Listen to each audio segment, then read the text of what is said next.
ọjọ́ ńlá lọ́jọ́ náà tí Jésù wẹ̀ ẹ̀ṣẹ̀ mi wẹ̀.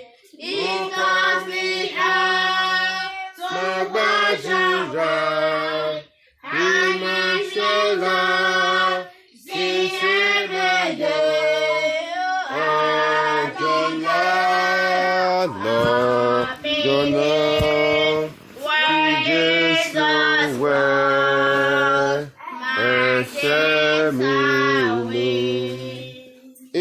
Amen. Mo gbàdúrà wípé bí Olúwa ti ń bẹ níwájú ẹni tí a dúró lórúkọ Jésù, a ò ní ṣàṣe dànù. Amen. Mo ní a ò ní ṣàṣe dànù. Mo ní bólúwa ti ń bẹ láàyè níwájú ẹni tí a dúró lórúkọ Jésù, ìgbàlà wa ò ní sọnù. A ní láti máa rántí ọjọ́ tí Jésù wẹ ẹ̀ṣẹ̀ wa nù. Amen. Ká máa rántí ọjọ́ tí kí ni o? Tí Jésù wẹ ẹ̀ṣẹ̀ wa nù. Ìyẹn doctrine ìrántí ó máa ń jẹ́ kéèyàn pẹ́. Ṣùgbọ́n ẹni bá ti ń gbàgbé kì í pẹ́. Sọ pé màá pẹ́ nínú Olúwa. Amen. Ẹ jẹ́ ká jókòó, bá ti ń jókòó ẹ jẹ́ ká sọ fún Ọlọ́run pé Olúwa múra mi sílẹ̀ de ìgbàsókè. Múra mi sílẹ̀ de ìgbàsókè. Lọ́nà kọ́nà nípa ìkíyèsára àbí nípa ìmọ̀ kan má jẹ́ n pàdánù ìgbàsókè. Ó yá ẹ bá Ọlọ́run sọ̀rọ̀ bẹ́ẹ̀. Ẹ lanu kẹ́ sọ̀rọ̀, ẹ bá Ọlọ́run sọ̀rọ̀, ẹ gbàdúrà. Ọlọ́run má jẹ́ n pàdánù ìgbàsókè.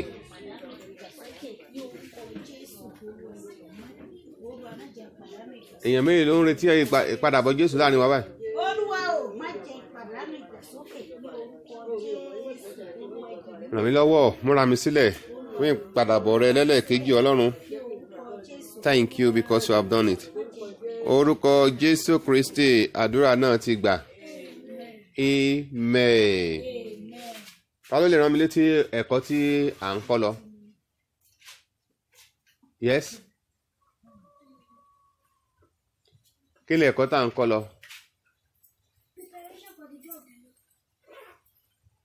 Ara. Ìran márùn-ún tí kò lè ṣaláì la ayé kọjá. Ìran mélòó láti wò? Àti wo méjì ṣáájú, àwọn ìwé kẹta lọ́wọ́ àti ìparí kẹta yẹn. Ìran kẹta yẹn náà la ṣe wà, òun náà la dẹ̀ ṣe ń wò. Kí ni orúkọ ìran kẹta?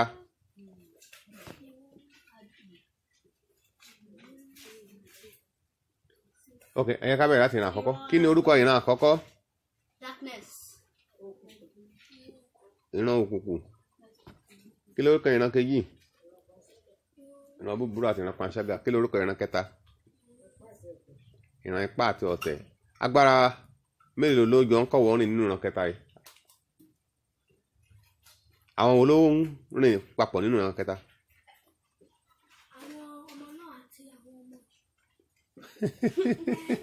Hallelujah.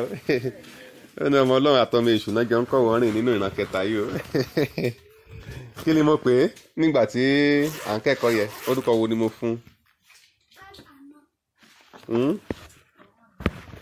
Mi ò gbọ́. Ẹ̀yin àgbàlá tó wà mẹ́ ńkọ́?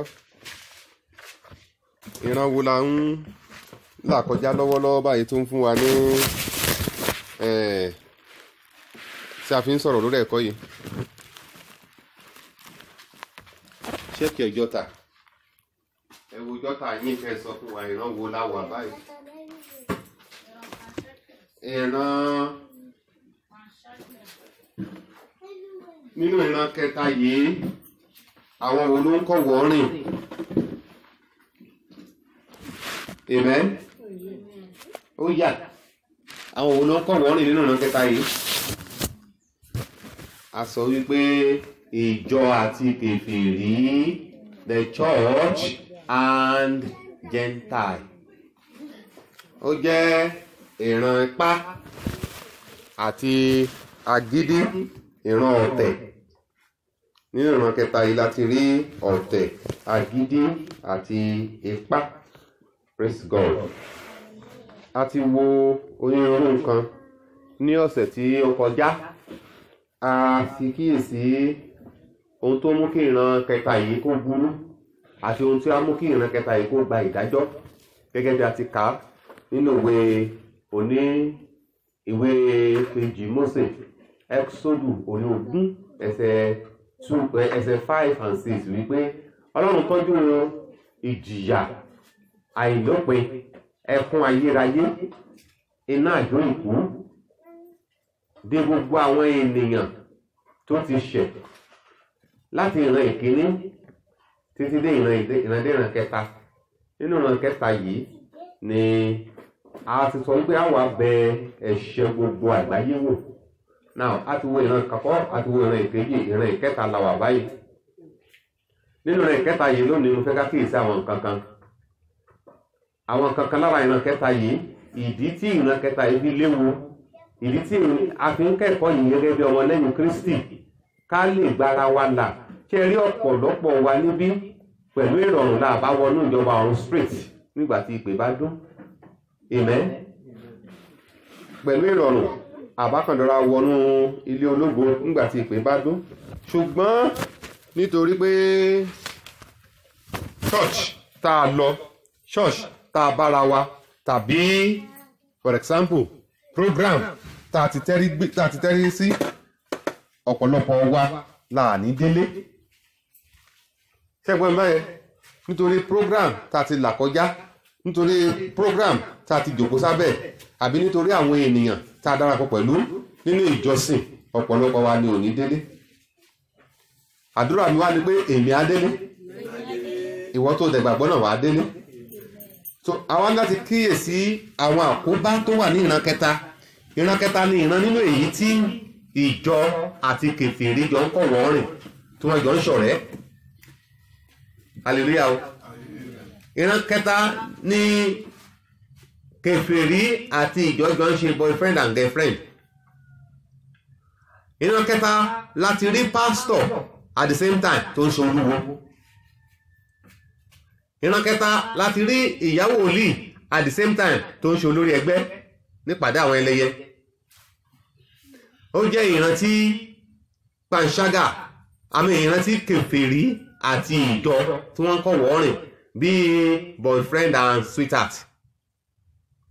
Nínú ìran yìí ó wá léwu fún àwọn kìrìsìtẹ́nì ìran kẹta ládẹ̀wà lọ́wọ́lọ́wọ́ ẹ̀.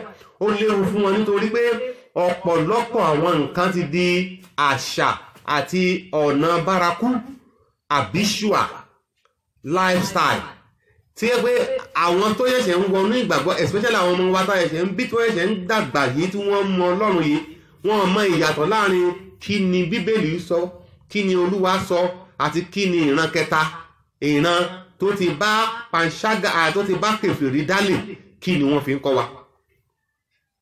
Wọ́n mọ ìyàtọ̀ láàrin kí ni Bíbélì fi kọ́ wa, kí ni Jésù fi sílẹ̀, kí ni àwọn àyànfẹ́ fi sílẹ̀, àti kí ni àwọn ìran ìjọ kẹta tó ti bá kèfèrí dálé, kí ni wọ́n fi sílẹ̀.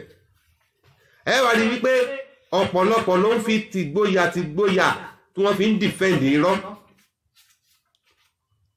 Ìbá ṣàlẹ́jẹ̀ lórí wá pé ẹ̀sà nǹkan tẹ̀lẹ̀ ń sọ yìí kò sínú Báíbù o. Kí ni wọ́n máa sọ fún wa? Wọ́n ní ó fẹ́ sọ fún wa pé pásítọ̀ wa ò mọ Bíbélì. Ó fẹ́ sọ fún mi pé pásítọ̀ ẹ mọ Báíbù tó bá pásítọ̀ mi. Ó fẹ́ sọ fún mi pé o mọ̀ tó mi ká tó bí ẹni mo ti ń lọ ṣọ́ọ̀ṣì. Ọjọ́ orí kọ́ la fi ń ṣègbàgbọ́. Amen. Bíbélì yìí ó ní ẹ̀mí tirẹ̀. Ẹni tí ò bá sì ti ní ẹ̀mí Bíbélì yẹn kò lè túmọ̀ ohun tó wà nínú Bíbélì. Tá a bá fi ẹ̀mí ènìyàn àti ọgbọ́n orí túmọ̀ Bíbélì, àṣìtúmọ̀ ni, àádẹ́ jẹ̀bi ẹ̀. Torí náà mo ń pe àkíyèsí wa sí àwọn ewu tó rọ̀ mọ́ bíbá Ọlọ́run rìn ní ìran kẹta nínú èyí tí ìjọ àti kèfèrí tí wọ́n ń ṣe sweetheart. Nítorí ìbáṣepọ̀ tó wà láàrin ìjọ àti kèfèrí yìí ni Ọlọ́run ṣe máa gba kinní kan láàyè láìpẹ́, èyí tó jẹ́ the next program of God fún ayé, èyí tí gbogbo wa ń retí, tí a ń pè ní ìgbàsókè, rapture. Kí ni mo pè é? Rapture. Lónìí kí a tó lọ jinlẹ̀, a sọ̀rọ̀ púpọ̀ lọ́sẹ̀ tó kọjá ọ̀rọ̀ ìjìnlẹ̀ fún àwọn tó bá fẹ́ dọ́run àtàwọn tó bá fẹ́ bọ́ lọ́wọ́ ìdè ẹ̀sìn àti ìdè àwọn ẹlẹ́sìn. Mi ò ní padà sẹ́yìn mọ́, a máa tẹ̀síwájú ni, torí ìgbà kúkúrú la ní láyé, kò nílò pé a tún ń ṣe repetition. Olúwa yóò ràn wá lọ́wọ́. Ẹ ká tẹ̀síwájú ní ẹ̀kọ́ yìí. Ìran márùn-ún tí kò lè ṣaláì la ayé kọjá. A ti wà ní ìran kẹta tá a pè ní ìran ipá àti ọ̀tẹ̀, ìran agídí àti orí kunkun, ìran nínú èyí tí ìjọ àti kèfèrí tí wọ́n jọ ń kọ́ wọ́ọ̀rìn. Lónìí àwọn apá kan tí mo pè ní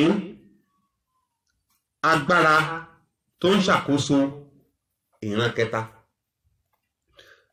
Agbára wo ló ń ṣàkóso ìran kẹta tá a wà yìí?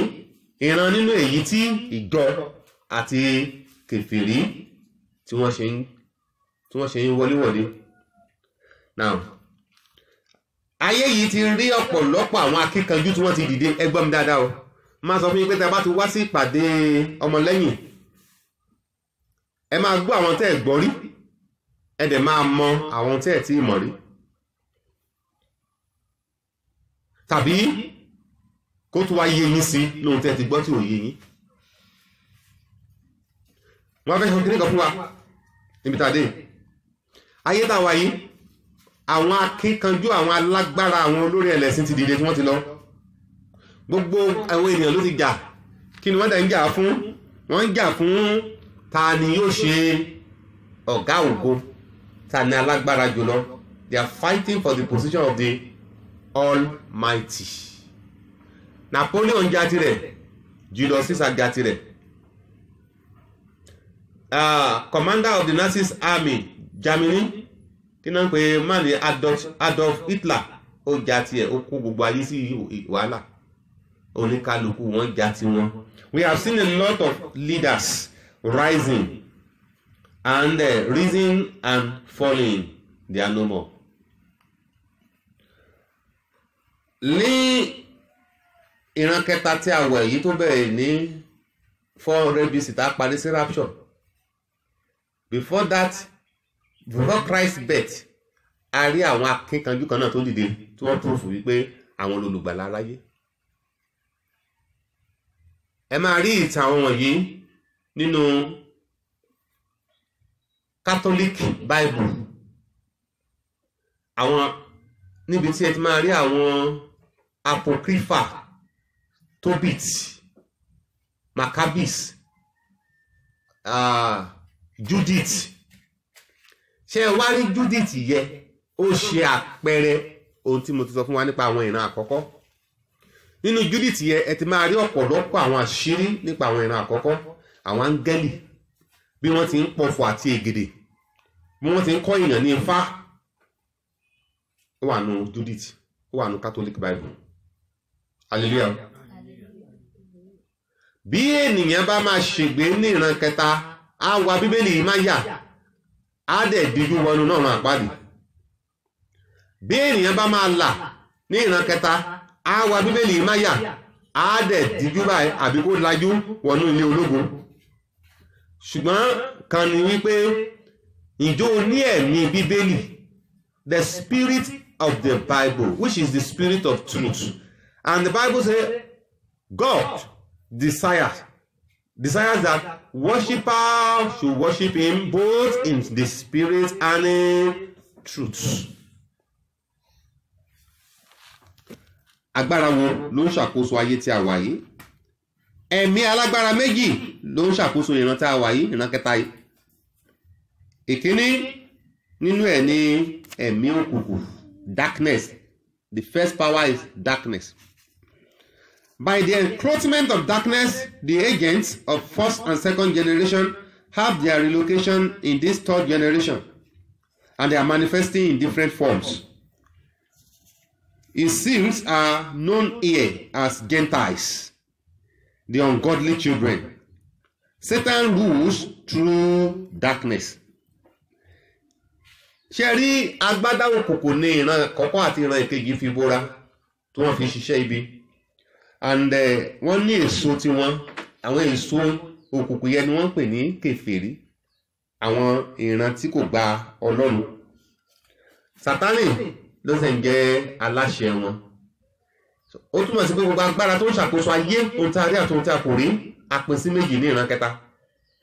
Àwọn kan wà ní lábẹ́ òkùnkùn, ẹ̀mí òkùnkùn, àwọn kan wà lábẹ́ agbára kejì tí a pè ní agbára ẹ̀mí tó mọ́. Agbára ẹ̀mí òkùnkùn àti agbára ẹ̀mí tó mọ́, agbára méjì yìí ló ń ṣàkóso ìran kẹta. Ìdí nìyí tí àti ìjọ àti kèfèrí tí ewu tó rọ̀ mọ́ kìrìsìtẹ́nì láàrin àwọn méjèèjì yìí tó fi ń gbé wọn mì nínú àìkíyèsára. Tẹ́tí sí mi dáadáa kó lè yé wa. Àtijọ́ àti kèfèrí, àwọn méjèèjì ni wọ́n da ewu yí kìrìsìtẹ́nì ká. Kìrìsìtẹ́nì tó bá máa dọ́run á mọ̀ bá ti gbára ẹ̀ lábẹ́ ìjọ, á dẹ̀ mọ̀ bí a ti ń gbára ẹni ńlá lábẹ́ ìdè kèfèrí ní ìran tí a wà yìí. Àtijọ́ àti kèfèrí ní ìdẹ̀kùn fún kìrìsìtẹ́nì ìran kẹta. Olúwa ràn wá lọ́wọ́. Jésù Olúwa wa fúnra rẹ̀ ó dá agbára òkùnkùn yìí mọ̀. Ìyẹn pé ó recognize agbára tó ń ṣàkóso ìran kẹta. Fún àpẹẹrẹ nínú ìwé Lúùkù orí 22, ẹ ká wo Lúùkù orí 22, nígbàtí adé verse 53 ń bẹ̀, Jésù ní láti sọ wípé nígbàtí èmi wà, Lúùkù orí 22 verse 53, ó ní nígbàtí èmi wà pẹ̀lú yín lójoojúmọ́ ní tẹ́ḿpìlì, ẹ̀yin kò na ọwọ́ mú mi, ṣùgbọ́n àkókò tiyín ni èyí. Gbogbo ènìyàn sọ pé àkókò tiyín ni èyí. Àkókò tiyín ni èyí àti agbára kí ni o? Agbára kí ni Bíbélì pé? Agbára òkùnkùn. Àwọn èèyàn tí ì ṣí, wọ́n tí ì rí. Lúùkù 22 ẹsẹ̀ 53. Jésù Olúwa recognize agbára tó ń ṣàkóso ìran kẹta. Ó ní àkókò tiyín rèé àti agbára òkùnkùn. When I was with you daily in the temple, ẹ náwó mú mi, ṣùgbọ́n wákàtí tiyín rèé. That is the moment tí ẹ̀mí òkùnkùn gba ìṣàkóso ayé temporarily. Ẹ má gbàgbé pé John kẹta yẹn ó fi hàn wá ní verse chapter 5 wípé gbogbo ayé yìí wà ní ìkáwọ́ ẹni búburú ni. Ta lẹni búburú yẹn? Èṣù, the God or the Lord of the ring, or of the dark ring, the Lord of the dark ring. Now, bí Jésù Olúwa bá recognize agbára òkùnkùn tó ń ṣàkóso ìran yìí, ǹjẹ́ ó wá yẹ kí kìrìsìtẹ́nì kó wá bá irú òkùnkùn bẹ́ẹ̀ náà ṣọ̀rẹ́? You have to know pé kìrìsìtẹ́nì láti survive ní ìran kẹta, òun láti bá òkùnkùn jà, òun láti dojúkọ ohun gbogbo tí a pè ní òkùnkùn. O dẹ̀ gbọ́dọ̀ fi àyè sílẹ̀ fún òkùnkùn.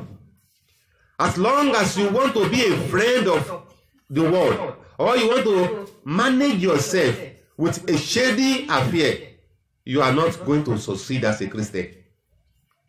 Tó bá fẹ́ jẹ́ Christian tí yóò dọ́run, tí a rántí pé a ti parí iṣẹ́ ìgbàlẹ̀ ọ̀hún, a sì ti yàn ọ̀hún, ó lè retí ìgbàsókè. Ṣé ẹni ohun pé tá ń pè ní iṣẹ́ òkùnkùn, iṣẹ́ ìkọ̀kọ̀, iṣẹ́ àṣírí, iṣẹ́ àìmọ́, ó ní láti kọ́, ó ní láti sá fún, a ní láti rìn kó mọ́, kó yán kankan, kó ní ẹ̀rí rere, kó dẹ̀ lórúkọ rere. Hallelujah. Ògo fọ́lọ́run lókè ọ̀run. Agbára kejì, ẹ̀mí tó mọ́, Holy Spirit. Òun lẹ̀mí kan ṣoṣo tó mọ́, because it proceeded out of the bowels of the Almighty. Láti inú ikù ọ̀gá ògo ni ẹ̀mí wọn ti jáde. Kí ni ohun tí ẹ̀mí mímọ́ yẹn yóò ṣe fún kìrìsìtẹ́nì tó bára ẹ̀ láàrin kèfèrí àti kìrìsìtẹ́nì ní ìran tí a wà yìí? 1. Ìdí tó fi gbọ́dọ̀ dùn gidigidi bí kìrìsìtẹ́nì láti ní ẹ̀mí mímọ́, láti ti dúró ti ẹ̀mí mímọ́ yẹn, láti as long as tó bá ti wà pẹ̀lú ẹ̀mí mímọ́, o ò lè sí lábẹ́ òkùnkùn. Ìdí ni wípé ẹ̀mí mímọ́ yẹn ni èdìdí, àmì ni. Kí ni mo pè é? Ó ní ó fún mi lé èdìdí, òun la lò ní Friday prayer hour, àbí? Ẹ̀mí mímọ́ yẹn ni èdìdí, seal of God lórí gbogbo àwọn tó máa délé. Gbogbo ẹ̀dá ènìyàn tó máa délé bí kìrìsìtẹ́nì, ẹ̀mí mímọ́ la fi ṣe èdìdí ayé wa.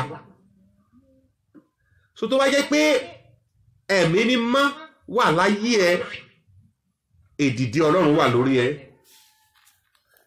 The binding seal on the church, purchased of the blood of Jesus Christ, is the Holy Spirit. Amen. The central pillar of Trinity sent to the world to protect the generation of redeemed souls separated from the general world is the Holy Spirit. Ààbò ni ẹ̀mí mímọ́ jẹ́ fún wa. Ààbò fún àwọn ẹni ìràpadà. As long as you are a Christian, tó fẹ́ bọ́ lọ́wọ́ ogun ìran kẹta yìí, ogun ìjọ àti àwọn kèfèrí, ẹ̀mí mímọ́ nìkan ṣoṣo la nílò láti bọ́. Òun ni èdìdí tí Ọlọ́run fi yọ wá kúrò nínú ewu. Ìdí nìyẹn tí alàgbà Paul fi sọ wípé ṣẹ́rí àwọn àyànfẹ́ wọn nígbà yẹn tán ṣáájú wa wọ́n máa gbára ẹ̀mí mímọ́. Kí ni wọ́n sọ nípa ẹ̀?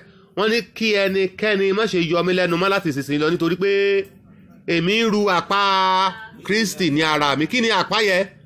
Ẹ̀mí mímọ́, the seal.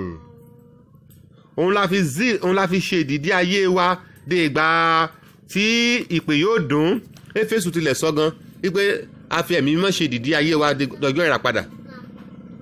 Lórúkọ Jésù yóò dára fún wa o. Now, agbára tí Kìrìsìtẹ́nì nílò láti fi ṣe iṣẹ́, láti fi tayọ, láti fi jagun, òun ni ẹ̀mí mímọ́. Tẹ́ bá wá rí anybody, ẹ bá pàdé any prophet, any wòlíì, any ìyá wòlíì, whatever, hallelujah, tó yẹ pé ìlànà ìsìn tiẹ̀ ó yàtọ̀ sí ẹ̀mí tó mọ́. Ẹ mọ̀ nǹkan tí mo pè é, agbára kejì tí mo ní ṣàkóso ayé, kí ni mo pè é? Nítorí nínú agbára àkọ́kọ́ ni agbára òkùnkùn tí ń ṣe agbára èṣù. Agbára kejì ni agbára ẹ̀mí tó mọ́. Mi sọ wípé ẹ̀mí mímọ́, ẹ̀mí tó mọ́, the only ẹ̀mí tó mọ́ tá a dẹ̀ mọ̀ òun ni ẹ̀mí mímọ́. So ẹni ìsìn tí ò bá ti mọ́, ẹni ìsìn tí ìlànà tí a fi sìn ò bá ti mọ́, kúrò ńbẹ̀ tó bá máa délé. Amen. Ìgbà ẹni wòlíì kan wá ní Ọlọ́run lòun wá ju bíbélì sílẹ̀, ó ní kẹ́ dúró lórí bíbélì yẹn bí Olúwa ṣe gbé bíbélì ga ju orúkọ ẹ̀ wípé lónìí a gbé ọ̀gá ju ayé, which means a gbé ọ̀gá ju Ọlọ́run. Nínú orúkọ Ọlọ́run àti ọ̀rọ̀ Ọlọ́run, èwo l'Ọlọ́run fún ara ẹ̀ ọ̀nà jù? Ọ̀rọ̀ Ọlọ́run. Now kí wòlíì kan wá gbé ọ̀rọ̀ Ọlọ́run yẹn kó sọ sílẹ̀ báyìí kó wá ní kẹ́ dúró lé lórí. Tẹ́ wá dúró lé lórí yẹn tó wá nù ń gbàdúrà fún yín pé ọwọ́ ayé ò ká yín mọ́, òun ti promote yín kọjá agbára ayé. Kí ni nǹkan tó ń sọ yẹn? Òun promote yín kọjá Ọlọ́run. Torí Ọlọ́run ni ọ̀rọ̀ rẹ̀. Ọ̀rọ̀ wà pẹ̀lú Ọlọ́run, Ọlọ́run sì ni ọ̀rọ̀. Ǹjẹ́ ènìyàn lè mú èmi kọjá Ọlọ́run? Ǹjẹ́ ẹ mọ̀ wípé ẹ̀ṣẹ̀ kan òun náà ni Lucifer ṣe nígbà tó fẹ́ gbéra ẹ̀ kọjá tẹ́ ọ̀gá ògo, ogun tá a sì ń sọ̀rọ̀ lé lórí náà. So nípa ẹ̀mí mímọ́ ènìyàn kì í ṣàṣìṣe, ṣùgbọ́n nípa ẹ̀mí ayé, ẹ̀mí kèfèrí, ènìyàn á máa ṣàṣìṣe. Ẹ̀mí méjì ló wá ń ṣiṣẹ́ nínú church lọ́wọ́lọ́wọ́ báyìí. Ẹ̀mí kèfèrí, ẹ̀mí àwọn kèfèrí, ẹ̀mí Ọlọ́run àwọn kèfèrí àti ẹ̀mí Ọlọ́run àwọn àyànfẹ́. Torí náà nínú church a wá rí àdàmọ̀dà ẹ̀mí mímọ́ àti ẹ̀mí tí kò mọ́. Ṣé wá rí ẹ̀mí àwọn kèfèrí àti wò lọ́sẹ̀ tó kọjá àti sọ̀rọ̀ débẹ̀ pé Jésù gan recognize ẹ̀. Ó ní àwọn ọmọ ayé yìí, àwọn ìran ayé yìí sísìnyé wọ́n ṣe kí ni o ní ìran wọn, wọ́n gbọ́n ní ìran wọn. Ẹ̀mí àwọn kèfèrí wọ́n á lo ẹ̀mí ọgbọ́n, wọ́n lo ẹ̀mí ẹ̀kọ́, intellectual, academics, ẹ̀kọ́ bíbélì, school, bible school, ẹ̀kọ́ àwọn tó ti kọ́, wọ́n wá gbé philosophy, wọ́n á gbé kalẹ̀ tẹ́ pé gbogbo nǹkan tó bá sọ á wá dàbí ìgbà tó jẹ́ wípé wọ́n sọ nípa ti Ọlọ́run. Tẹ́ ẹ̀ bá ní ẹ̀mí mímọ́ ẹ máa fall. Amen. Ṣe sá ẹ dákẹ́. Ògo fọ́lọ́run lókè ọ̀run. Now nínú ìran yìí ṣe rí ẹ̀mí máa ń ṣiṣẹ́ nínú àwọn Kìrìsìtẹ́nì. Lọ́jọ́ tí ìgbàsókè bá dún ni ẹ̀mí máa parí iṣẹ́ ẹ̀ láyé. Ọjọ́ olè mímọ́ máa parí iṣẹ́. Ọjọ́ olè mímọ́ dáyé.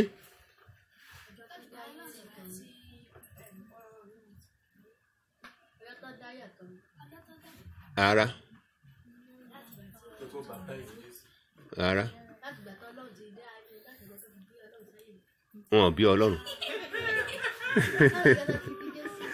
Hallelujah. Ó yá. Rárá. Rárá.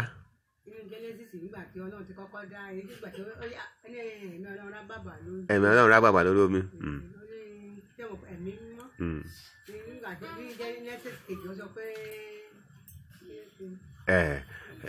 Ẹ̀mí Ọlọ́run rá bàbà lójú omi. Ọlọ́run sọ pé jẹ́ kí ìmọ́lẹ̀ kí ó wà. All right. Now, ẹ̀mí Ọlọ́run yẹ ó ti ń ṣiṣẹ́ láti ìbẹ̀rẹ̀ ohun gbogbo. Amen. But ìbéèrè tí mo béèrè ni pé nígbà wo ni a yọ̀ǹda ẹ̀mí mímọ́ fún ìjọ? Ìgbà tí Jésù ń lọ. Ẹ̀mí mímọ́ yẹ ìgbà tí Jésù ń lọ ni Jésù wá fi ṣe láńlọ́ọ̀dù àwa àyànfẹ́ ìjọ. The current general overseer of the church is the Holy Ghost. Ọjọ́ wo ló wá máa parí iṣẹ́? Ọjọ́ tí ìgbàsókè bá ti dún pọ́n Christabel máa bọ̀ nílé. Lẹ́gẹ́ tí ìgbàsókè bá dún pọ́n ẹ̀yin ọmọ àyànfẹ́ máa bọ̀ nílé. Ọjọ́ yẹn ni a ṣí ẹ̀mí mọ́ lọ́wọ́ iṣẹ́ lórí ayé.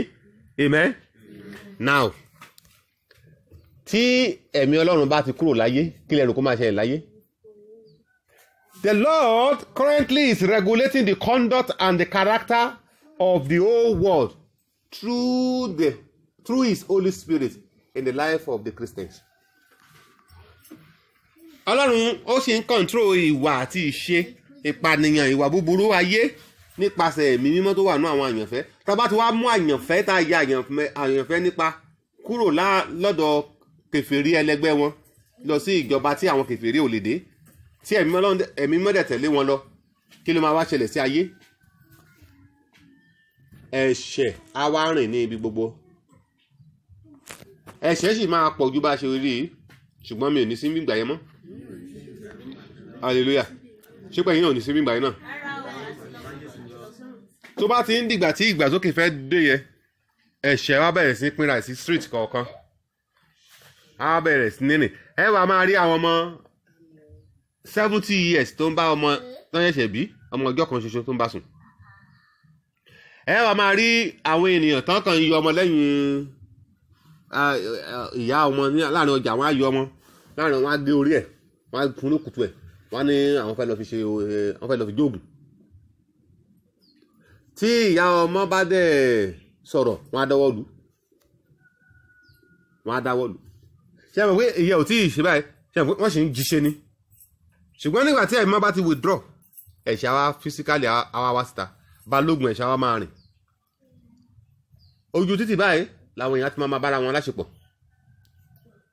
Ohun búburú báyìí kò sí bóyá pé babaláwo kan fẹ́ jóògùn, ẹ lọ bá wọn jí ọmọ kan wá lẹ́yìn kọ̀rọ̀, wọ́n á lọ gba ọmọ lọ́wọ́ ọlọ́mọ ní gbangba bẹ̀ náà dẹ̀ fọwọ́dọ́ mọ lórí, náà dẹ̀ máa fi ṣe nǹkan tó fẹ́ ṣe ní gbogbo èèyàn. Sọ pé mi ò ní sí láyé ńgbà yẹn mọ́. Torí ẹ̀mí mímọ́ ò ní sí ń bẹ̀ mọ́. Ibi tí ẹ̀mí mímọ́ bá dẹ̀ ti wà lèmi àti yín máa wà. Ẹ̀mí á ti padà sọ́dọ̀ ẹlẹ́mìí, bẹ́ẹ̀ ni Bíbélì sọ pé nígbà tó bá di kẹyìn ohun gbogbo ẹ̀mí á padà sọ́dọ̀ ta lẹni tó ní ẹ̀mí? Ọlọ́run. Nígbà tí ẹ̀mí mímọ́ bá wá padà sọ́dọ̀ Ọlọ́run, ẹ̀mí mímọ́ yẹn ló dẹ̀ ń kó wa lọlé. Òun ni ìyá apá wa táta wá pa. Ìyá wa tó bá wà nínú ẹ̀mí. Níbo lèmi àti yín wá wà nígbà yẹn? Ọ̀dọ̀ ta ni o? So ẹni tí ó bá tó wá rí rísìn láti bára ẹ̀ ń bí, ayé pé kì í ṣe ẹ̀mí Ọlọ́run ló wà lára ẹ̀. Mo gbàdúrà pé ẹ̀mí tó ń ṣiṣẹ́ nínú ìjọ, ẹ̀mí kèfèrí tó dàbí ẹ̀mí mímọ́, ṣùgbọ́n tí kì í ṣe ẹ̀mí mímọ́, kò ní mú wa so bí ìparun tó ń bọ̀. Àwọn èèyàn mọ ìtumọ̀ àdúrà tí mo gbà yẹn. Ẹ̀mí tó ń ṣiṣẹ́ nínú ìjọ, ẹ̀mí àwọn kèfèrí tó ń ṣiṣẹ́ bí ìgbà tí ó gẹ́gẹ́ ẹ̀mí mímọ́ ni, tí kìí dẹ̀ ṣe ẹ̀mí mímọ́, mo ní kò ní so wá mọ́lẹ̀ de ìparun tó ń bọ̀. Nítorí ẹ̀tàn ni, a rẹ̀ ní kẹ́tàn. ìdí nìyẹn o, ìwé ìfihàn orí 3 ẹsẹ̀ 6 ó wá sọ fún wa wípé Revelation 3:6, he that hath ear, let him hear what the Spirit saith unto the churches. Ẹni bá ní etí, ẹ jẹ́ kó gbọ́ ohun tí ẹ̀mí sọ fún àwọn ìjọ. Ṣé ẹ létí? Àwọn mélòó àmì tó létí? Etí ẹ̀mí gbogbo akọ́ ló ní sà. Títí ẹni kò sọ. Etí ẹ̀mí yàtọ̀ sí etí ara. Ẹ wò mí, etí eléyìí ò lè gbọ́ ìpè ìgbàsókè. Etí bó ṣe tóbi tó yìí kò lè gbọ́ ìpè. Etí tó máa gbọ́ ìpè, etí ti inú lọ́hùn. Etí ẹ̀mí, etí tí kì í gbọ́ ti ayé, tí kì í gbọ́ ti èṣù, etí tí kì í gbọ́ nígbà tí ẹ̀mí àìmọ́ bá ń pè, etí tí kì í gbọ́ nígbà tí ẹ̀mí èṣù bá ń pè, etí yẹn nìkan ló máa gbọ́ ìgbàsókè. Amen. Ẹ ṣàmì. Ẹ ká lọ sí ìmọ̀ràn fún àwọn kìrìsìtẹ́nì nínú ìran kẹta. Ìmọ̀ràn fún àwọn kìrìsìtẹ́nì nínú ìran kẹta yìí. Counsel to the third generation Christians. Àwa kìrìsìtẹ́nì tó wà nínú ìran kẹta yìí, ìmọ̀ràn fún wa. Ẹ máa rántí pé agbára kèfèrí ní ọ̀tún, agbára ìjọ ní òsì. Kèfèrí ni ló ṣe bàbá ìjọ, ẹ̀mí mímọ́ ló bí ìjọ. Kèfèrí ló lànà, ẹ̀mí mímọ́ jáde wá, ó wá bí ìjọ láti ọ̀dọ̀ náà. Ìyí tí mo sọ yẹ ó dàbí àdìtú ni, ó dẹ̀ dàbí òwe ni. Hallelujah. Ṣùgbọ́n o, ìjọ, ẹni tó kọ́ ìjọ ta lẹ́nu? Jésù Olúwa fi ẹ̀jẹ̀ àti omi ara ẹ̀ sílẹ̀ láti ṣe ìpìlẹ̀ ìjọ májẹ̀mú tuntun. Ó wá fi ẹ̀mí mímọ́ ẹ̀, ó wá fi rọ ìjọ náà bí ní ọjọ́ Pentecost. Mo rò pé yóò wá báyẹn. Hallelujah. Ní Róòmù orí 8 ẹsẹ̀ 18. Romans chapter 8 verse 18. Ìmọ̀ràn. Ẹ kí n kà ní Yorùbá. Romans 8.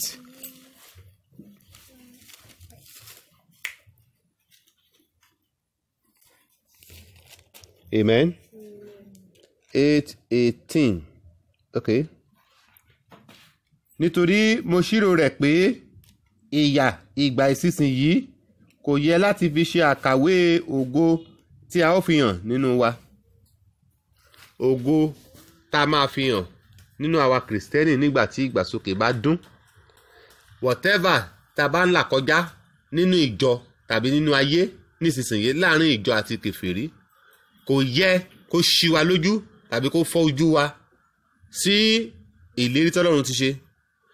Ohun tí bẹ̀yẹn sọ fún wa ni wípé ẹ mú ìdúró yín nínú Olúwa, ẹ̀yin kìrìsìtẹ́nì ìran ìkẹta. Ẹ má wo kí ni ènìyàn ń ṣe, ẹ má wo kí ni olùṣọ́ àgùntàn ń ṣe. Ẹ máa rántí pé ògo ńlá kan ń bọ̀ fún ẹni tó bá forí tì títí dé òpin. Ẹ má jẹ́ kí ìyà ìsinsìnyí kó ṣí yín lójú kúrò nínú ògo tó ń bọ̀. Àtèmi àtẹ̀yin, ẹ̀mí tí ń forí tì títí dé òpin, Ọlọ́run á dàlú ayé wa. Ìmọ̀ràn nìyẹn fún wa o. Fílípì orí 3. Ìwé Fílípì orí 3. Mo fẹ́ ká wo ẹsẹ̀ 10 àti ẹsẹ̀ 11 níbẹ̀. Fílípì orí 3 ẹsẹ̀ 10 àti 11. Kí èmi kí ó lè mọ̀ ọ́ àti agbára àjíǹde rẹ̀, àti kí n lè jẹ́ alábàápín nínú ìyà rẹ̀ nígbà tí mo bá fara mọ́ ikú rẹ̀. 11. Bí ó lè ṣe kí èmi kí ó lè dé ibi àjíǹde àwọn òkú. Ìgbàsókè ni wọ́n ń pè bẹ́ẹ̀ o. Bí èmi àti ẹ̀yin kìrìsìtẹ́nì ìran kẹta yìí tá ń bẹ láàárín kèfèrí àti ogun ìjọ, ogun àwọn ènìyàn mímọ́, bá là á tí ogun ìjọ yìí àti ogun àwọn kèfèrí tí ò ní gba ilé ológo lọ́wọ́ wa. Ó ní a ní láti dùn ún lọ́sàn-án lóru pé ohun kan tá a gbọ́dọ̀ ṣe ni pé ká ṣàtúbọ̀ mọ̀ ọ́n sí, mọ̀ Kristi sí, mọ̀ Ọlọ́run sí, mọ̀ ọ̀rọ̀ ẹ̀ sí, ṣàwárí ẹ̀ sí. Ó ní kí èmi kó ṣà lè mọ̀ ọ́n, kí n lè mọ̀ ọ́n, sọ pé Ọlọ́run jẹ́ mọ̀ ọ́ sí. Àti agbára àjíǹde rẹ, kí n lè mọ agbára àjíǹde Ọlọ́run sí, kí n lè kárí agbára yẹ, kí n lè rú kágbára yẹ lè máa ṣiṣẹ́ ní ayé mi, kí n wà láàyè. Túmọ̀ ẹni yẹ pé kó lè wà láàyè, active, àjíǹde, revival, bringing back, amen, resurrection, bringing back, activeness. Kó o mọ̀ Ọlọ́run kó dẹ̀ wà láàyè àti kó wá jẹ́ alábàápín nínú ìyà rẹ̀. Ilé ìsọ̀pọ̀lọpọ̀ wá ṣe ẹ̀fẹ́ jẹ́ alábàápín nínú ìyà Kristi. ẹgẹ́ àmọ́ pé bọ́wọ́ bá máa ṣe Ọlọ́run wà á jìyà. Àwọn ìyà wẹ́rẹ́wẹ́rẹ́ máa wà, àwọn ará Olúwa ẹ̀fín, àwọn nǹkan kan wà tó yẹ kó kù mọ́lẹ̀ kó ṣe tó ò ní lè ṣe, amen. Àwọn nǹkan kan wà tó yẹ pé wọ́n á fi rẹ́wà jẹ́ nítorí àwọn pé kò sí tá a ṣe. Ó ní nígbà tí a bá fara mọ́ ikú Ọlọ́run, ikú Kristi Jésù, nígbà yẹ ta dúró, a lè wá síbi àjíǹde. Ìpamọ́ra ta nílò dọ́jọ́ àjíǹde, Ọlọ́run á dàlú ayé wa.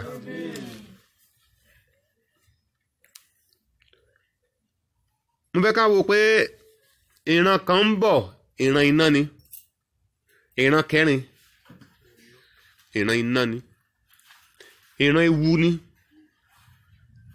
iná tó kún fún ìgbóná àti ogun. Kò sẹ́ni tó lè la ìran yẹn kọjá. Ìran nínú yìí tí ènìyàn á fi ẹ̀jẹ̀ ara ẹ̀ ṣe ìràpadà fún ara ẹ̀. Kò dẹ̀ sẹ́ni tí mo rò pé ó lè fẹ́ ẹ̀jẹ̀ ara ẹ̀ padà. Ṣé àwa tó wà ní tí bíléèdì bá gé lọ́wọ́ báyìí tẹ́gẹ̀ẹ́ jáde báyìí tá a máa kégbe? Àbí àwa tó wọ́n fẹ́ kí abẹ́rẹ́ bọ̀ nídìí báyìí tá a máa kégbe? Ṣé àwa ni wọ́n á wá ní pé ká máa ya gbogbo ara wa kán ya bí wọ́n fi ya ara Jésù yẹ? Ẹgbà tí wọ́n fi na Jésù yẹ ṣe mọ̀ pé wọ́n ṣe bíléèdì sí ni, wọ́n ṣe bíléèdì sínú ẹ̀ báyìí. Ó wá bí báàbù àyà tó máa fi sórí fẹ́ǹsì yẹ, bẹ́ẹ̀ lẹ́gbàá yẹ ṣe rí. So tó bá ti nà báyìí á lọ mọ́ gbogbo ara ẹ̀, á yí round báyìí, wọ́n wá wọ. So àti ẹ̀jẹ̀ àti skin ó máa tiẹ̀, ó máa tẹ̀lé ẹgbàá yẹn jáde ni. So kí wọ́n máa ṣe bẹ́ẹ̀ máa nà ẹ́ fún lójoojúmọ́ lọ́sàn-án lóru fún 3.5 years. Ṣé wàá lè dúró? Hallelujah. Sọ pé mi ò ní lélẹ̀. Ògo fọ́lọ́run lókè ọ̀run. Now ìran yẹn ń bọ̀. Nothing is so precious now than you endure all temporal affliction you are passing through. Kò sóhun tó dàbí pé ní ìran tí a wà lọ́wọ́lọ́wọ́ báyìí gbogbo tó ń là kọjá yẹ fara forítì fàyàrán. So that nígbà tí ìgbàsókè bá máa dún wàá lọ. Ó ní bá wọn fojú winá ìran kẹrin, ìran iná, ìran tó ń bọ̀. Olúwa ràn wá lọ́wọ́. Òwe orí 3 ẹsẹ̀ 6. Proverbs chapter 3 verse 6. Proverbs 3:6. Know your God now. Ó ní fi gbogbo àyà rẹ. Christabel, ó yá quote it. Proverbs chapter 3 verse 6. Ó yá. Proverbs chapter 3 verse 5 and 6. In all your way.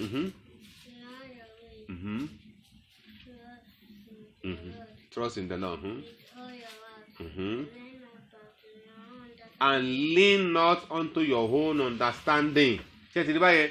Tí gbogbo àyà rẹ súnmọ́ Ọlọ́run. Wá rí i pé mọ́ yà sí ìmọ̀ ara rẹ. Ìran kèfèrí ní ìran àwọn ẹni tí ń fi ìmọ̀ ara wọn bọ́ wa lórí pẹpẹ ní ṣọ́ọ̀ṣì. Bíbélì ni pé ẹ má tẹ̀lé àwọn yẹ. Ẹ̀yin fúnra yín ẹ mọ̀, ẹ jí láàárọ̀, ẹ jí lóru. Arákùnrin kan pè mí kí tí máa bọ̀ ní ṣọ́ọ̀ṣì yìí sí. Ó pè mí from the London also, ọ̀bíyá London America. Ó ní 2 a.m. òru làwọn wà báyìí ní lọ́dọ̀ tiwọn. Ó ní ohun tóun dẹ̀ ń ṣe lọ́wọ́lọ́wọ́ báyìí ni pé òun ka Bible, òun wá Ọlọ́run. Can you see that? L'Amẹ́ríkà níbi tí òyìnbó ti ṣe gbogbo nǹkan free. Bó olówó tó wàá jẹun, tó onílé tó wàá sùn, bó onílé wàá sùn, ẹ̀fọn òdẹ̀ níyẹ́. Hallelujah. Ó nù ń jí, ó nù ń jí sílẹ̀ báyìí ni ní tú ó nù ń ka bíbélì òun ṣàwárí bíbélì òun dẹ̀ ń gbàdúrà. èmi àti ẹ̀rẹ̀ a wà nínú dọ́ọ̀s àwa àti ẹlẹ́dẹ̀ àti ewúrẹ́ à ń yà fúnra wa ẹ̀fọn ń jẹ wá kò tó nǹkan ò jẹ́ agbádùn oòrùn gbóná kò sówó Buhari ò jẹ́ ká ló ń jẹjẹ síbẹ̀ a tún ní kó o sin Ọlọ́run o tún ń rèdí òun ṣakọ rárá kò rí bẹ́ẹ̀. Do not lean to your own understanding. Olúwa yóò ràn wá lọ́wọ́. Matthew 24:13 kí ló sọ fún wa? You have to stand for the truth until the final day. Stand for the truth. Stand in the truth. Ẹ dúró nínú òtítọ́. Ẹ dúró fún òtítọ́. Ẹ sì dúró pẹ̀lú òtítọ́ dọjọ́ ìkẹyìn.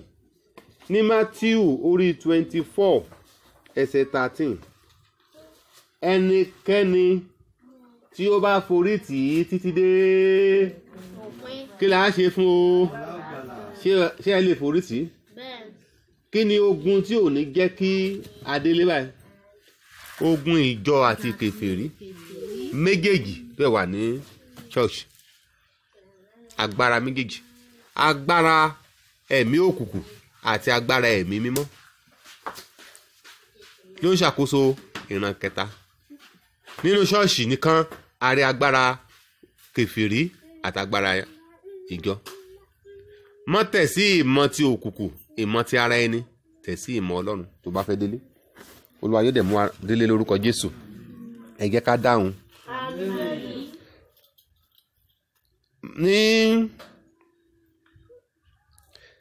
ìwé Lúùkù orí 11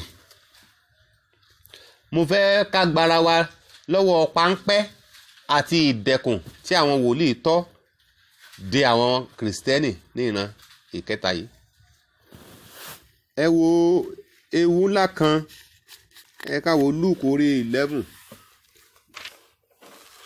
ìdí very important lórí ẹ̀kọ́ tá à ń kọ́ yìí ìdí tí ìran kẹta yìí fi léwu gidigidi tó yẹ pé ìran tí èmi àti yín bára wa bí ọmọ orí ọ̀fẹ́ tí a gbàlà nínú ewu ọ̀pọ̀lọpọ̀ wa láti ẹ̀mọ́ ìdí gan ewu gan tá a ti gbà wá là ní ìran kẹta yìí ewu tó ń bọ̀ rí ẹ ṣí bíbélì yín gbogbo ènìyàn ewu tó ń bọ̀ wá bá gbogbo kìrìsìtẹ́nì ní ìran kẹta Lúùkù orí 11 ẹsẹ̀ 49 àti 50. Wisdom of God ló ń sọ̀rọ̀ níbí. Ó ní nítorí èyí ni ọgbọ́n Ọlọ́run sì ṣe wípé èmi ó rán àwọn wòlíì àti àwọn àpọ́sítélì sí wọn nínú wọn ni wọn ó sì pa tí wọn ó sì ṣe inúnibíni sí. ẹnìkan bá mi wo Matthew 23:23 ká tó tẹ̀síwájú ń bẹ̀yẹ. Ọ̀yá. Advocate for your tight mind and deal on coming, and have neglected the wider matters of the law, justice, and mercy, and faith. This you ought to have done without neglecting the others. Matthew 23:23. Ègbé ni fún ẹ̀yin akọ̀wé àti Farisí àgàbàgebè, nítorí tí ẹ̀yin ń gba ìdámẹ́wàá mi ní ti àti àìníṣẹ́ àti kúmínì, ẹ̀yin sì ti bí ó tóbi fi mú òtí sílẹ̀ láìṣẹ̀ ìdájọ́ àánú àti ìgbàgbọ́.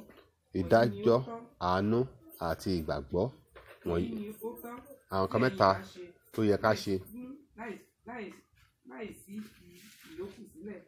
láìsí fi ìyókù sílẹ̀ láìṣe ẹ ṣe amen. Now ọgbọ́n Ọlọ́run ṣe ó ránṣẹ́ sí àwọn wòlíì àti àwọn àpọ́sítélì ó ránṣẹ́ sí wa wípé Ọlọ́run ti fi àwọn wòlíì àwọn àpọ́sítélì fún wọn wọn ó sì pa wọn ó sì ṣe inúnibíni sí wọn. Now wọ́n pa ìlànà dà wọ́n fi ojúlówó tó yẹ kán ṣe sílẹ̀ nítorí pé nígbà tí wọ́n dé ìjọ wọ́n bá agbára mìíràn nínú ìjọ agbára tí wọn ò bargain fún. Now ẹ wá wo verse 50 ohun tó kàn yín máa tẹ̀yìn gan ni verse 50 yẹ ó yẹ ká kí n gbọ́. everybody. Luke yẹn ni o. That the blood of Luke 11 là ń kà alàgbà. Luke 11 verse 49 and 50. Nísinsìnyí báyìí mo fẹ́ kí gbogbo wa ṣí bíbélì wa, a fẹ́ ka verse 50 papọ̀. Gbogbo àwọn tó bá ti rí verse 50 kan sọ pé amen. Amen. All right, ẹ jẹ́ ká kà papọ̀ 1 2 go. Kí a lè béèrè ẹ̀jẹ̀ àwọn wòlíì gbogbo tí a ti ta sílẹ̀ láti gba ìpilẹ̀ṣẹ̀ ayé wa lọ́dọ̀ ìran tí a wà yìí. Mo wá fẹ́ bi yín léèrè Ládèjì, ṣé ẹ lórí tẹ́ lè fi gba ẹ̀bi ẹ̀jẹ̀ àwọn wòlíì ìran yìí? Mọ́mí Favour, obìnrin ni yín, bóyá ẹ láyà. Èyí ò ok, bóyá ẹ̀rù ń bá àwa middle men. Ẹ ká bèèrè lọ́wọ́ ìyá àgbà. Mọ̀mọ́, ṣé ẹ lè jẹ́jọ́ fún àwọn wòlíì ìran yìí? Hallelujah o. Ṣé ẹ ti rí ewu tó rọ̀ mọ́ Kristẹni ní ìran tí a wà yìí? Àwọn béèrè ẹ̀jẹ̀ àwọn wòlíì tí a mọ̀ kankan nípa wọn. Hallelujah. Ó ní Ọlọ́run rán àwọn wòlíì àtàwọn àpọ́stélì sí wọn. Ó ní wọ́n pa wọ́n, wọ́n ṣe nínú bí ní sí wọn kí a bá lè béèrè. Ẹnìkan béèrè ìbéèrè lọ́wọ́ mi kan, àmọ́ bí àmọ̀mọ́ ní àbí mọ́mí Favour. Wọ́n ní kí nìdí gan-an? A sì bí Fáráò ó fẹ́ ronúpìwàdà, ó ń ronúpìwàdà. Kí nìdí gan-an? Sọ Ọlọ́run ò fi gba ìrònúpìwàdà ẹ̀. Ok, hallelujah. Mo ní Ọlọ́run sọ pé òun dá fún kíni? Ó ní òun dá fún ìparun, kóhun kan lè fi orúkọ òun kàn mọ́ dá fún ìparun, kóhun kan lè fi orúkọ polongo agbára káàkiri àgbáláyé.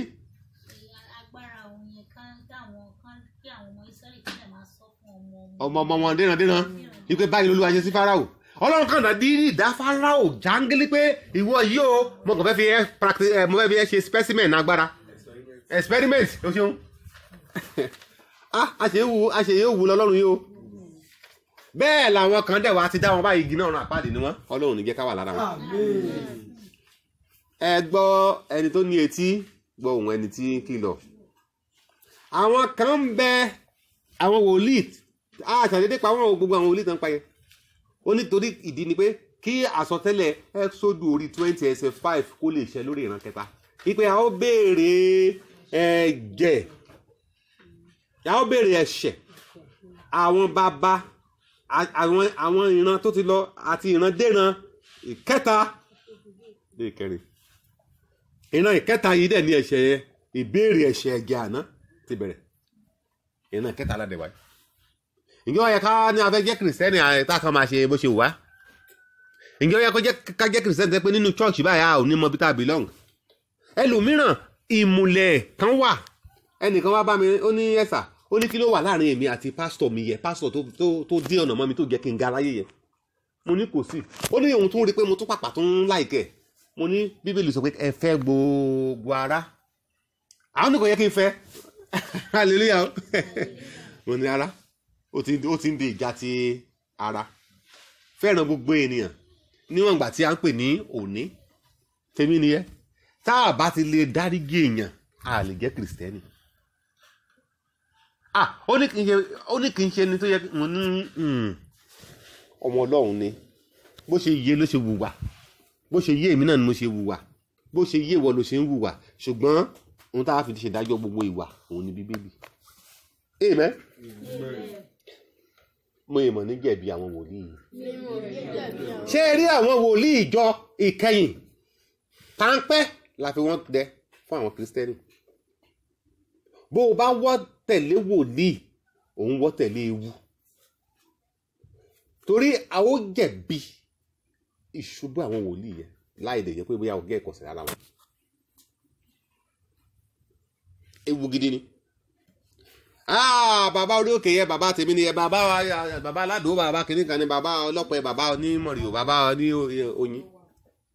Àwọn òróró, àwọn wòlíì olóróró, wòlíì oníyọ̀, wòlíì oní kìnnìkan. Gba ara ẹ kó tó pẹ́ jù. Amen. Mo fẹ́ ká dánu dúró sí ibi báyìí. Hallelujah. Àbí kò tí tó ká dánu dúró lélẹ̀. Bóyá ká wò sí àbí? Hallelujah. Ok, ẹ yẹ kí n sọ̀rọ̀ lórí àkóbá tí ìwà búburú ìran mẹ́ta àkọ́kọ́ tó ti fà bá ayé tí a wà lóde òní. Ká lọ dánu dúró síbẹ̀ yẹn. Amen. Àkóbá tí ìran àkọ́kọ́, ìran ìkejì àti ìran ìkẹta tí a wà yìí tó ti fà bá olùgbé ayé, especially we Christian. Kí la lè ti rí báyìí pé ṣé ẹ mọ̀ pé àwọn ìṣẹ̀lẹ̀ yìí àwọn wò láti Genesis Bible lọ sí Revelation báyìí. À ń wò ló báyìí ìpele. A ti dé ìran orí ọ̀fẹ́ báyìí, ṣé ẹ mọ̀ pé a ti dé Matthew báyìí, a ti dé New Generation báyìí. Olúwa ràn wá lọ́wọ́. Òwe orí 30 wọ́n mi fẹ́ bọ̀ òye ẹ̀ka 21 to 23.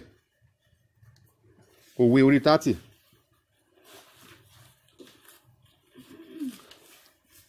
Nǹkan mẹ́ta kan wà tá a fi ayé wé lábẹ́ àkóbá tí àwọn olùgbé ìran kìíní ìran kejì tí wọ́n ti kó bá ayé àti ìran kẹta yìí. Kí ni àwọn nǹkan mẹ́ta tá a fi wé? Yes. Ẹ̀ka láti 21.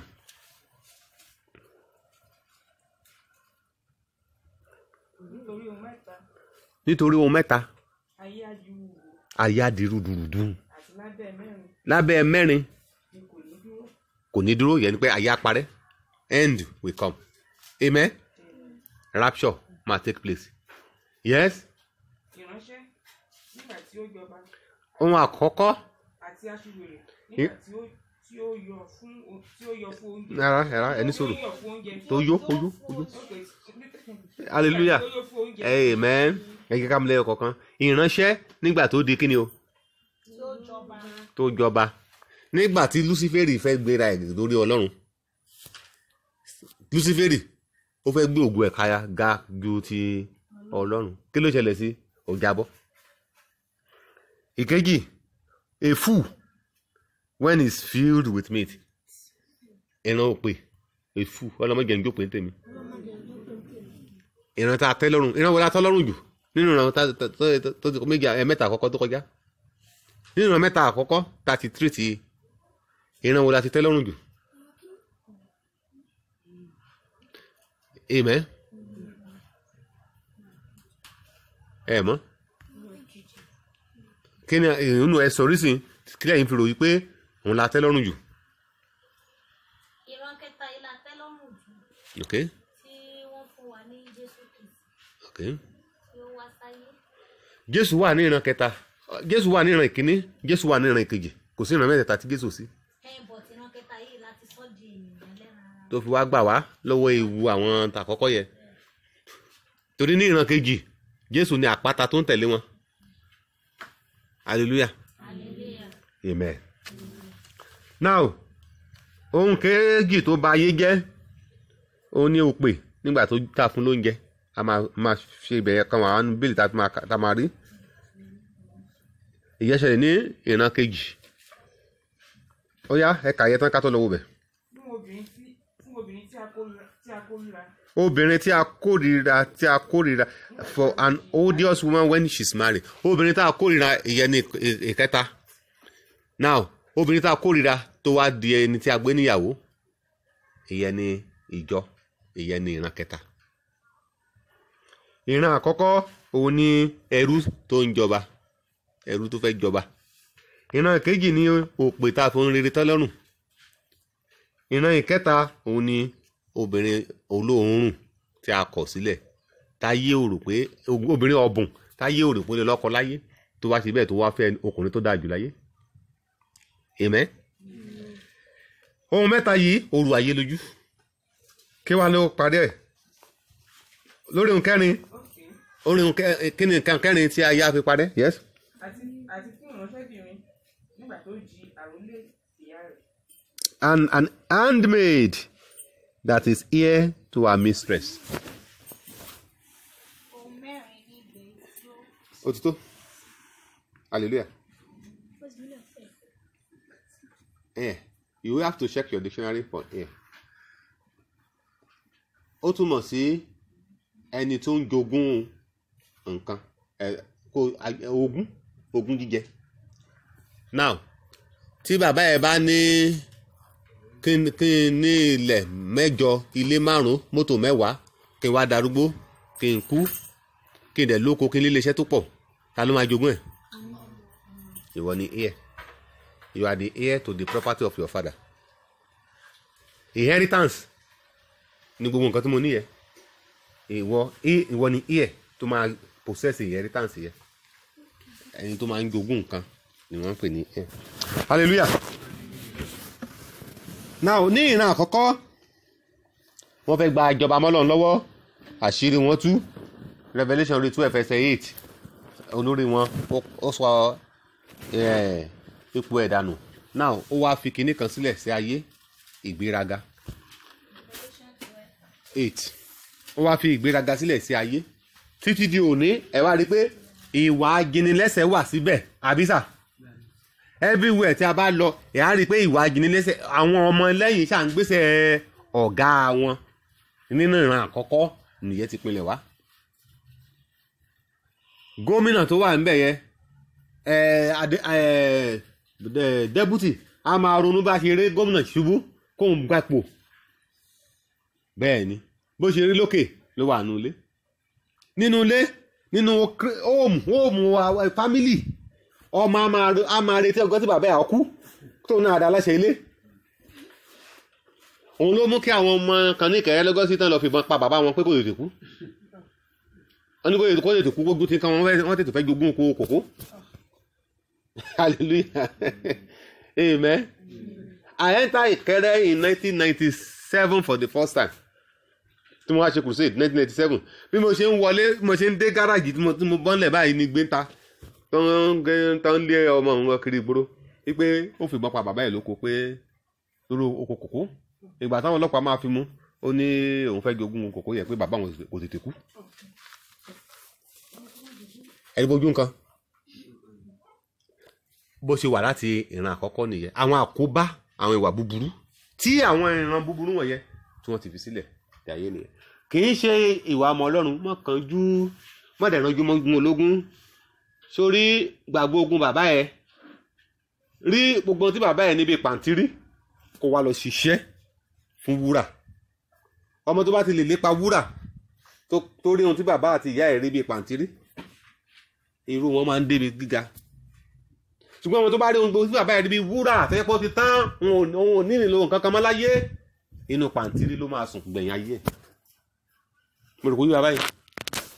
Ìran kejì nǹkan ìran òpè aláìníyè nínú ìyá mi nígbà tí àwọn kékeré ní aláìnírò ní ara Gàlátíà ẹni èròjú ẹ̀ mọ̀tìmọ́tì aláìnírò ní ara Gàlátíà mi ò mọ̀ pé inú Bíbélì nìyá ti rí. Hallelujah. Ìgbà tí mo wá bẹ̀rẹ̀ sí ka Bíbélì mi mo ṣẹ̀ṣẹ̀ wá dé Gàlátíà orí 3 ẹsẹ̀ 1 mo ṣẹ̀ṣẹ̀ wá rí i pé so gbogbo èébú tí ìyá ẹ̀ máa ń bú mi tí mo máa sọ fún lọ́mọdé yà àṣé Bíbélì nìyá ń kà fún mi. Hallelujah. Amen. Ó wà ní Gàlátíà orí 3 àwọn aláìnírò ní ara Gàlátíà níwájú ẹni tí a fi Kristi rúbọ síbẹ̀ tí wọ́n gbàgbọ́. Ṣé bá rí báyẹn? Àwọn yẹn ni wọ́n yó tán ẹ wo àpẹẹrẹ wọn ẹ yẹ ká wo àpẹẹrẹ wọn. Àwọn ẹni tó wà nínú ìjọ ní ìran kejì ẹ wò wọ́n àwọn Ísírẹ́lì ló ń bá sọ̀rọ̀ bẹ́ẹ̀ ó ń bá àwọn Ísírẹ́lì sọ̀rọ̀. Deuteronomy orí 32 ẹ wo verse 15 and 17 ó yá jẹ́ ìkẹ́kẹ́ sáré wò yẹ. Deuteronomy 32 ká wo àwọn aláìníròónú tá a fún oúnjẹ bọ́ síbẹ̀ tán yóò mọ yan tán sì wà wù. Deuteronomy 32 verse 15 to 17. Ẹ jẹ́ kí a kà ní ẹ má wọlé ẹ jẹ́ ká kà ní Yorùbá ẹ jẹ́ ká kà ní Yorùbá ẹ jẹ́ ká kà ní Yorùbá ká má bàa kà lẹ́ẹ̀mejì. Àwọn ní Yorùbá yẹ̀dẹ̀ lélẹ̀ wọn ti bá wa ṣí Bíbélì. All right 15. Ṣùgbọ́n Jésù rú mi sanra tán. Hallelujah. Ẹ gbọ́ báyìí o Jésù rú mi sanra tán ó sì tàpá ṣé ìwé kẹta ọmọ bá ti yó tí Kristo tàbí Kristo àbí Tọ́pẹ́ bá ti yó báyìí wọ́n bọ́ síwájú táwọn máa tàpá wọ́n máa tàkìtì nígbà táwa lọ́mọdé ṣé mi kàn wá mọ̀ bí àǹtí Bùnmi ni ṣé àǹtí Bùnmi ni rájọ wà ń bàdàn wọn tí ibi ṣeun àǹtí Bùnmi ni àǹtí wọn tí ibi ṣeun níbàdàn lọ́gàún ó gbóúnjẹ dùn ló sá lọ sí títì lórèdí lọ́kadà gbé ló ti inú ẹ̀ mọ́lẹ̀ lẹ́nu ẹ̀ wú ìgbà tí máa fi dé ìyá ti gbé lọ sí hospital kí ló ṣẹlẹ̀ lẹ́yìn ẹnu ti wú tẹ́kọ̀ọ́ hallelujah torí pé kí ni ó jẹun tó dúdú ó sá lọ sí títì olórèdí ṣe wọn náà tún ṣe bẹ́ẹ̀ náà ìgbà tó náà tún tatún bí ẹ̀yà Kóredé òun náà tún ṣe bẹ́ẹ̀ náà tó náà tó wá ti fún agbóúnjẹ kan a sá lọ sí òkèrè àrèdè ajójó a padà wá tún gbà á tún sá lọ amen. Bẹ́ẹ̀ ni ó ń ṣàpẹẹrẹ aláìnírònú ara Gàlátíà yìí tí a fún ní ìgbàlà ṣùgbọ́n tí kò náà ní ìgbàlà. Ẹ máa wo Jésù rúmu jẹun yóò tán ó ṣe kí ni ó tàpá ó ní ìwọ sanra tán ìwọ kì tán ọ̀rá bò ọ́ tán nígbà náà ni ó kọ Ọlọ́run tí ó dáa ó sì gan àpáta ìgbàlà rẹ̀ ṣẹ́ni báyẹn ẹni tó yó tán ó wá kọ àpáta ìgbàlà ẹ̀ sọ pé lórúkọ Jésù mi ní pẹ̀yìn dà. Lórúkọ Jésù mi ò ní pẹ̀yìn dà.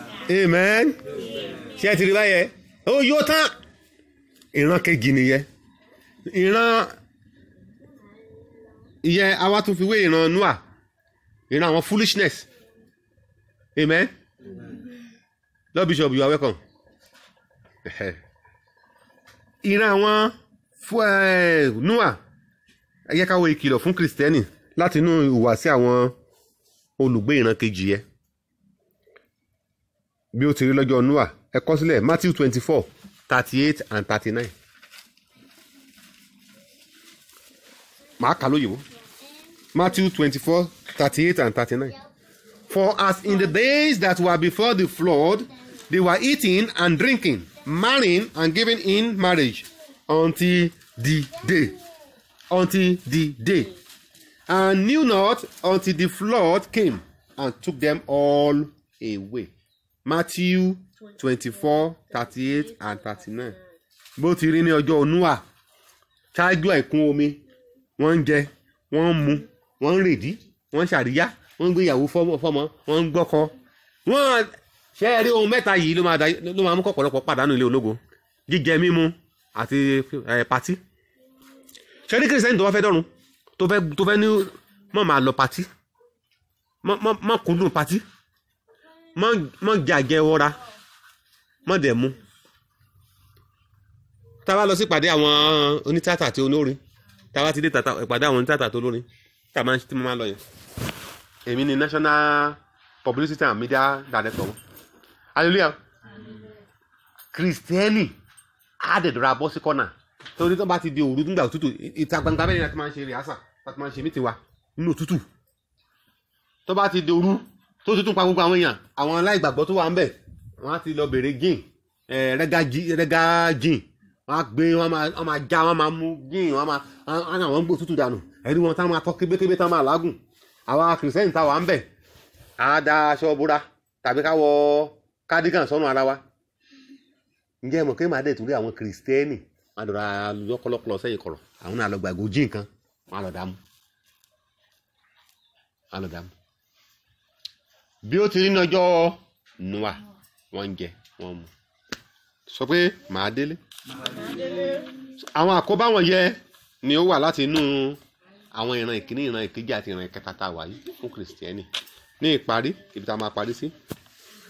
Kìrìsìtẹ́nì ní ìran kẹta dàbí obìnrin tí a kọ̀ sílẹ̀ obìnrin olóòórùn tí a rò pé kò ní gbéyàwó tó padà gbéyàwó. mo ṣàlàyé fún wa pé ohun tí ìfihàn ń sọ lọ́gọ́ yẹn wípé obìnrin kan lóyún ó bímọ ìkòkò kan fẹ́ pa jẹ mo ṣàlàyé obìnrin yẹn fún wa mo ṣàlàyé ìkòkò yẹn fún wa mo ṣàlàyé ọmọ yẹn fún wa ta lọmọ yẹn ta lóbìnrin yẹn Jerusalem ẹ pàtẹ́wọ́ fọmọ yẹn ọmọ yẹn nìkan ló ń tẹ̀lé ẹ̀kọ́ yẹn hallelujah Jerusalem. Òtítọ́ tí ayé ò fẹ́ kó farahàn, tí èṣù ò fẹ́ kó farahàn ńgbà yẹ, òun ló wá farahàn ní ìran kẹta tí a wà yìí tí ń ṣe Jésù Olúwa. Òtítọ́ yẹ, ìjà òtítọ́ là ń jà báyìí, ogun òtítọ́ ni gbogbo wa ń jà báyìí.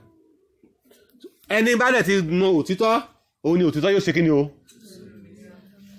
Ìjà aréyàn tó máa dúró ti òtítọ́ nínú wa títí dọjọ́ òpin. Amen. Ìjà aréyàn tó máa dúró ti òtítọ́ ní ìbáyé di ọjọ́ ológo. Ìwọ yóò mọ ẹ̀sọ́ sókè. Ìwọ yóò mọ òtítọ́. Òtítọ́ yóò sọ ọ́ di òmìnira. Ǹjẹ́ o lè dúró tòtítọ́ báyìí? Kírísítàbẹ̀, ǹjẹ́ o lè ṣòótọ́? O lè ṣòótọ́? O ò ní ṣòótọ́, wà á máa parọ́. O ò ní parọ́, wà á ṣòótọ́. Ẹwà, ṣé o lè ṣòótọ́? Tọ́pẹ́, ṣé o lè ṣòótọ́ báyìí? Orí ló fi ń dáhùn, ẹnu ò ṣe ń dáhùn. Ṣósìn, òtítọ́, bóò ló ṣe rí? Ó dùn àbó kòrò? Ó kòrò, ó dẹ̀ lè jẹ́? Ó lè jẹ́? Ẹja ṣòótọ́ lórúkọ Jésù, a ò ní kùnà. Òtítọ́ ló ń múni délé, tẹ́rí gbogbo wa yìí. Ẹ má gbàgbé àwọn ẹ̀kọ́ tá à ń kọ́ yìí. Mo sọ pé àwọn ẹ̀kọ́ tá à ń kọ́ yìí, ẹ lè mọ̀ rí gbọ́ níbikíbi. Ẹ lè mọ̀ rí níbikíbi. Because these are divine revelations from God. Àwọn nǹkan tá a fi rán ìmísí ayé nìyẹn. Àmúlẹ̀ fún jíṣẹ́ fún gbogbo tí máa lọ. Agbára méjì ló ń rìn lọ́wọ́lọ́wọ́ nínú ìjọba yìí. Kèfèrí àti ìjọ. Ní ìran kẹta, agbára méjì ló ń kọ́ wọ́n rìn. Ìran kẹta tá a wà yìí. Ìran nínú èyí tí ìjọ ń ṣe sweeter àti kèfèrí. Therefore, nínú ìjọ tí a wà yìí, agbára òkùnkùn àtagbára ẹ̀mí máa wà ń bẹ̀. Àmì èjì náà jọ máa ṣe tí òkùnkùn bá wàásù, ẹ̀mí máa interpret. Bí ẹ̀mí òkùnkùn bá wàásù, ẹ̀mí tó mọ́ á interpret. Tàbí kí ẹ̀mí tó mọ́ interpret, kí ẹ̀mí àìmọ́ kó interpret. Mo ń ṣàlàyé pé irú àwọn ènìyàn tá a bá pàdé ní gbogbo tá a bá ń lọ. Torí náà, tó ní kálukú bá padà sí ṣọ́ọ̀ṣì ẹ̀, ẹ kíyèsí àwọn ẹ̀mí tó ń darí yín. Ẹni tó ń darí yẹn, kí ni kẹ́ máa wò nínú ẹ̀? Ẹ̀mí wo? Gbàgbé pé ó ń dress, ó neat, ó wọ suit, ó mọ òyìnbó ń sọ. Òyìnbó kọ́ ló fẹ́ gbé wa dọ́run. Amen. Ẹ gbàgbé pé Yorùbá ẹnu ẹ̀ ó dùn gan, ìyẹn kọ́ ló fẹ́ gbé wa dọ́run. Ẹ̀mí wo ló wà nínú ẹ̀? Jésù Olúwa wa. Ìbéèrè kan kó tó di pé Lord Bishop bá wá lead wa ní prayer. Yes? Yes, sir. Praise the Lord. Hallelujah. Kí ló fà á gan tí ẹ̀mí òkùnkùn ẹ̀ fi ń rọ ìjọba lórí ilẹ̀ ayé títí dèní? Ẹ ṣé. Ẹ̀mí Ọlọ́run tó wà. Ẹ̀mí Ọlọ́run tó wà. Ẹ̀mí òkùnkùn ṣàtìrí. Ó sì wà pa ń jọba lọ. Ẹ ṣé. Praise the Lord. Tí n bá máa dáhùn yẹ lọ́nà tá a fi gbà yé yín, àá tún ṣẹ̀ṣẹ̀ lọ sí ẹ̀kọ́ ọjọ́ mẹ́fà. Kì í ṣe pé a fẹ́ pé a máa lo ọjọ́ mẹ́fà ní bíbáyìí o. Tọ́pìkì kan ni mo pé yẹ o. Tọ́pìkì kan ló ń jẹ́ ọjọ́ mẹ́fà o. Ọjọ́ mélòó lọ́lọ́run dá ọ̀run àti ayé? Ní ọjọ́ keje ó ṣe kí ni o? Ó sinmi. Now kí ló túmọ̀ ẹ̀? Ọjọ́ kan lọ́dọ̀ Ọlọ́run dàbí 1000 ọdún. Ayé tí a wà lọ́wọ́lọ́wọ́ yìí, the world is now close to 6,000 years. Fún 6,000 years ọjọ́ mẹ́fà àkọ́kọ́, Ọlọ́run fi ìṣàkóso ayé lọ́wọ́ ènìyàn lọ fún bọ̀dá ìṣù. Bros, ẹ bá mú kìíní ìdání, ọmọ yín ni mí. Ọlọ́run fi ìṣàkóso ayé lé ènìyàn lọ́wọ́, ènìyàn fi lé èṣù lọ́wọ́. Èṣù àti ènìyàn ni wọ́n ń ṣọba lórí ara wọn fún ọjọ́ mẹ́fà àkọ́kọ́. Ní ọjọ́ keje, nígbà tí ìpè bá dún, tí Jésù bá wá dé, tí à ń pè ní millennia, 1000 year reign of the Lord Jesus, millennium. Nígbà tí Jésù bá wá dé, ìjọba ìgbẹ̀rún ọdún. Ìyẹn ni ìsinmi ọjọ́ keje. Ọjọ́ kan yẹn ni Jésù wá fi hàn fún gbogbo ayé pé báyìí ni wọ́n ṣe ń ṣèjọba, kì í ṣe báyìí. So ènìyàn ti fi ìṣàkóso tọ́lọ́run fún lé èṣù lọ́wọ́, ó wá mú kí èṣù àti ẹ̀mí àìmọ́, ẹ̀mí òkùnkùn kó ráyè operate fún bóde ṣe máa wà ní títí ayé àfi pé 6,000 years nípa religious reading. 6,000 years èèyàn ọjọ́ mẹ́fà ọjọ́ ìṣẹ̀dá. Ó di ọjọ́ keje nígbà tí Jésù bá dé tó gba ìjọba tá a máa wà pẹ̀lú ìjọba ẹgbẹ̀rún ọdún ká tó ayé ṣe ká tó rí i pé a wà mú èṣù tó ń ṣàkóso ẹ̀mí òkú yẹ tó ń ṣàkóso òkùnkùn yẹ wọ́n máa ṣí ọ̀gbun èṣù yẹ Jésù àkọ́kọ́ mú lọ́fun báyìí a sọ síbẹ̀ a ti pa inú ọ̀gbun yẹn lágbo pamọ́ sí àwa ti pa fún 1000 years so 1000 years yẹn àwa ni pé kò wá ní sẹ̀mí èṣù láyé kò wá ní sí ipá kò ní sí kan so kí ló wá ń fà á kí ẹ̀mí èṣù fi wà láyé síbẹ̀ ta ló ń tó fà á èṣù ẹni tí ènìyàn fi jọba ayé lé lọ́wọ́ so ní Revelation tá ti bẹ̀rẹ̀ ní ìran àkọ́kọ́ wọ́n fi ayé gégùn yẹ ní Revelation yẹ wípé ìgbéni fún ayé nítorí èṣù tọ̀ wá nínú ìbínú ńlá ó dẹ̀ wá bẹ̀ sí sọ àwọn nǹkan tó ṣẹlẹ̀ immediately ó ní òkú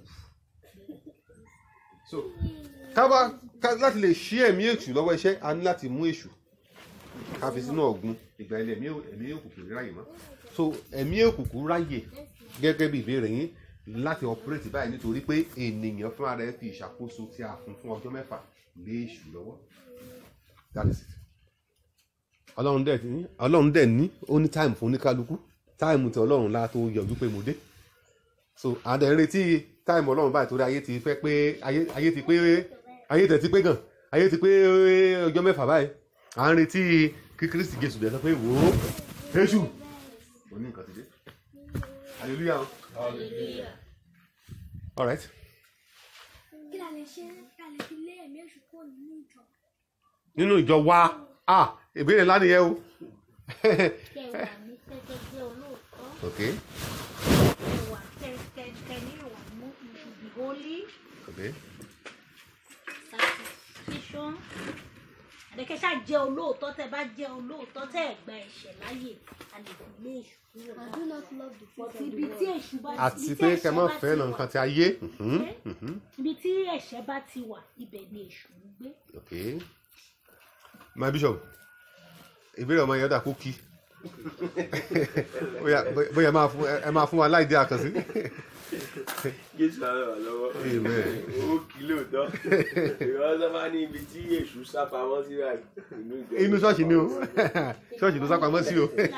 ṣẹ́rí mọ́mí ti parí ẹ̀ ṣẹ́rí òótọ́ ti sọnù tí èṣù kò síbi tí èṣù bá fẹ́ wọ̀ láyé yìí ṣẹ́rí irọ́ yẹn tó bẹ́ẹ̀ sọ fún wa pé èké ni àti bàbá èké so instrument tó gùdù lọ́wọ́ ẹ̀ òun ni irọ́ so tábà ti lè jìnnà sí tábà ti lè ṣe ọ̀gá ìsọ kiri kan lẹ́ẹ̀kan tí mo like òótọ́ kúrò kò ṣe é sọ àwọn èèyàn ń fẹ́ràn olóòótọ́ even àwọn Yorùbá lólóòótọ́ kì í lẹ́ni. ọjọ́ ńlá lọ́jọ́ náà tí Jésù wẹ̀ ẹ̀ṣẹ̀ mi wẹ̀.